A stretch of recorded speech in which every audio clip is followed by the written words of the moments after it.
Coca-Cola selling Costa coffee is a signal. Hartree buying Vol Cafe is a signal. Keurig Dr. Pepper buying JDE Pete's is a signal. Many cafes going out of business is a signal. $30,200 a kilo for coffee is a signal. Now you might ask, but that doesn't make sense, Lee. Like, how is that a signal? That is a signal that we are starting to see a separation between the two different ends of our industry. If you're looking for a free way to support the work we do, bringing you conversations with our amazing guests on the Daily Coffee Pro podcast by Map It Forward, please subscribe, follow, and rate us wherever you listen to the podcast. It really helps us out. It's also a huge help if you share this episode and our social media content with your coffee friends. For links, check the show notes. Welcome to the Daily Coffee Pro by Map It Forward, friends. I'm your host, Lee Safar, and this is the final episode of a 5-part series with just me. We are talking about what's going on with the coffee crisis. And in this series, we have gone through the elements and the layers of the coffee crisis as it's evolved through 2025 so far. It is the end of August. It is a challenging environment, to say the least, in coffee. And in this episode, we're going to talk about what happens next. We are starting to see this phase of this coffee crisis that I'm looking at it and calling it like it's a dark phase. What we're going to start to see, and we are seeing this in the market, we are seeing consolidation. We're seeing businesses go out of business. We are seeing geopolitics really impact a lot of what's going on in our industry. And in this episode, we're going to really take a look at, like, how long do we expect this to go? What happens now? Who's going to survive? Who's not going to survive? And I want to preface all of this by saying, first of all, this is not business advice. The only people who we give business advice to are our clients. So if you are looking for advisors or an advisory service for your 2026 business plans, if you would like someone to go over those plans with you or help you come up with a plan, contact me, contact us. The email and the contact details are in the show notes below. But this is a really good time to start thinking about what your 2026 plan is. And I do business advisory for the coffee industry, all the way from small business, all the way up to government, big corporations. And so if you're interested in having me come in, sit with you and your leadership team, or with you as a business owner, and we can figure out, like, let's do a few weeks, meeting a couple times a week, trying to figure out exactly what your plan is. Where are some of the holes that are in your plan? What are some blind spots that you might not realize? What are some opportunities that you could monopolize on? This is a really good time to do that. I'm happy to give you some references from other clients. You can go to our testimonials page and see the wonderful reviews that we've had from our extraordinary clients. But this is a really good time to do that. So everything I'm going to say in this episode is not business advice, and it is not a hard 100% this is what's going to happen. I don't have a crystal ball. I am somebody who has a very, very unique position in the coffee industry. I see a very wide scope, and I go very deep into understanding a lot of what's going on in coffee, which is why I can offer business advisory services for a wide berth of different businesses. But where do I think this is going? Where do I think that this coffee crisis is going to take us? I don't think it's going to end this year. I think that we are entering what is the most destructive element of this coffee crisis. And I don't think that we're even in the middle of that phase. I think we are starting to see it. And I don't know how long that's going to go. I think it's going to go to at least the end of 2026. And why do I think that? Well, it is astonishing to me the number of people who still don't think this is an actual crisis. And while it is astonishing to me that people still don't think this is a crisis, I'm not surprised. I'm not surprised because the people who should be sending the signal that we are in a crisis still have not done that. And I personally, and in my opinion, I think that that's negligent. I think that that's dangerous. I think when you are trying to tell people that everything's fine when it's clearly not fine, I just think that that is damaging to us as an industry. So I believe that we are at a point where we are starting to see businesses run out of coffee, they're running out of cash, they're running out of strategy. So they've tried everything that they can. They're running on fumes. And as we get towards the end of this year, I think we're going to start to see smaller businesses announce that after the holiday season, they're going to be closing for good. So they'll see themselves through to the end of this financial year, then they'll close and we won't see them again. We are already seeing an astonishing amount of small businesses just close. Most of the cities that you go to around the world have many, many storefronts that are now empty. So we are starting to see a lot of that happening. As I mentioned in the consolidation episode, when you see a company like Coca-Cola say, hey, Costa Coffee, it's not performing the way that we expected, so we're looking for a new buyer. They are getting rid of that part of their business and selling it to someone else for just a little over half the price that they purchased it for. That should be an important signal. And so how I explained this on LinkedIn is Warren Buffett has this saying. Warren Buffett is a world famous, very, very successful investor from Berkshire Hathaway. And he has famously got this quote where he says, when the tide goes out, that's when you see who's swimming naked. And folks, the tide is receding.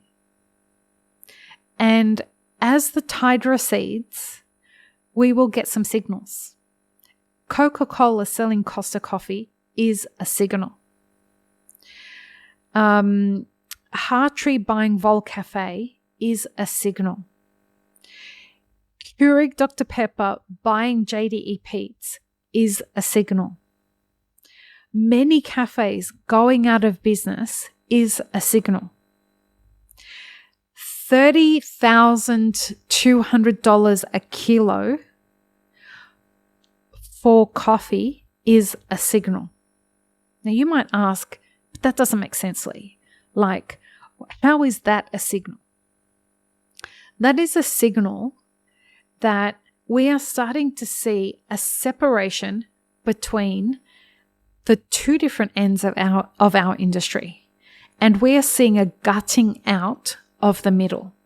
So we are seeing a particular part of specialty coffee try and separate itself out from the rest of specialty coffee. And that rest of specialty coffee is starting to find itself move closer and closer and closer into the commercial element of things. As all of that's happening, we are seeing an emergence of a new business model. And this new business model is based off the likes of Luckin and the likes of Zeus Coffee in Asia, in particularly Thailand. We are seeing Amazon Coffee, not Amazon as in like Jeff Bezos's Amazon. This is a coffee brand, Amazon, that is selling across I'm not sure what the relationship is between those, but this is a coffee brand that is doing huge things across Asia.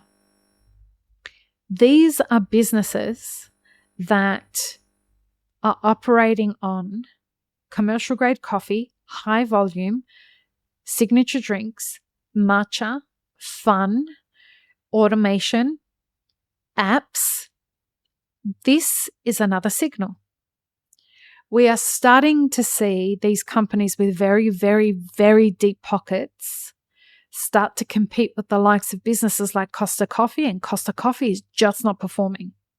These companies, they are performing. And they are selling coffee at a fraction of the price of what Costa Coffee is selling it at. As well, they're creating an experience for their customers. I believe over the next 2 to 5 years, we are going to see an emergence of these businesses that is going to start to dominate the franchise models and to dominate the classic cafe environment, particularly as consumers get stretched. So as we see this hyper specialty market try to create a niche for themselves, and I believe that will work. Why? Because we are seeing an upward wealth transfer. We are seeing middle class get gutted out. We are seeing low income earners become even more stressed, and we are seeing a huge amount of money go back up to the rich. They can afford $500 a cup, which is what that lot is going to need to be sold for to be able to break even.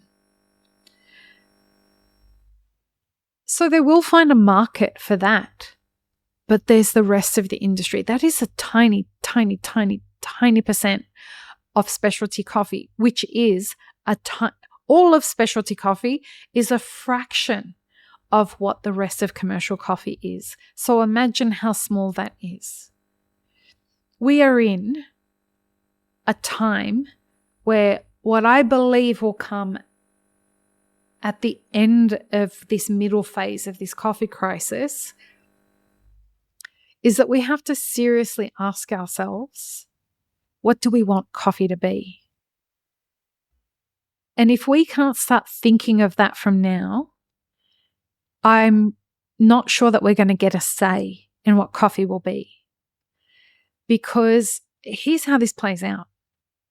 If you're a small business, you enter the coffee market through spot coffee.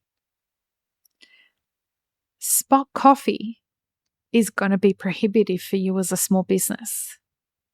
So, we recently launched this mastermind group for start a coffee side hustle. And people said, what do you mean? Like, aren't you telling people that coffee's in crisis? Well, when you are opening coffee as a side hustle, what you're going to do and what we're advising people to do is they're going to go and get their coffee contract roasted from a small roaster. That helps that small roaster stay in business. So that's how a small coffee side hustle can still happen. But if you are investing capital into a full-blown coffee business over the next few years, if you don't have access to a supply chain, if you're just some corporate guy that's come out and said, I've got a couple of $100,000, I'm going to open a coffee roastery or I'm going to open a cafe, where are you going to get access? Where are you going to get the coffee that's needed that you can buy spot to start that roastery? Because historically, that's how they started. You can't forward contract your coffee from the beginning. So we're going to see a lot of reorganization happening. I don't know how this shakes out. I expect that the price of coffee is going to continue to climb. I have my theories about how high that's going to get. And if people knew what that was, they'd be very upset if they are buying coffee. But I'm preparing my clients for those kinds of numbers. Why? because I don't think it's going to get any easier to grow coffee. And the people who are as informed as I am agree with me. So, as we move forward, your job is to stay informed. Your job is to make sure that you are in the communities, in the business groups, in the ecosystems of people who are informed, people who understand what's going on, people who are making responsible decisions. I hope that you will find a way to continue supporting your supply chain partners. I hope that you will move responsibly. I hope that you will ask for help when you need it. I hope that you will help map it forward as we build, either by sharing our content or by jumping on our Patreon, watching the ads on YouTube, supporting our partners. And as we move into 2026, I should say, I hope that you will cheer on the advertisers that we bring onto the podcast as we move forward. I hope that you have found this series helpful. And the only thing, I want to tell you, when the question that we ask every guest now, when the future version of me comes back and watches this series, what do I hope for her? I hope that she's proud. I hope that she's proud of what we have all built together, because it's hard. On that note, peace, love, and peanut butter. Have an amazing rest of your day. This episode is part of a 5-part series produced by Mapper Forward. Check the full playlist and guest details in the show notes, as well as how you can support our work in the coffee industry. Become a premium YouTube subscriber, explore our Patreon and any brands we've partnered with to bring you this podcast. Please don't forget to like, share, and subscribe. It really does help us grow our audience.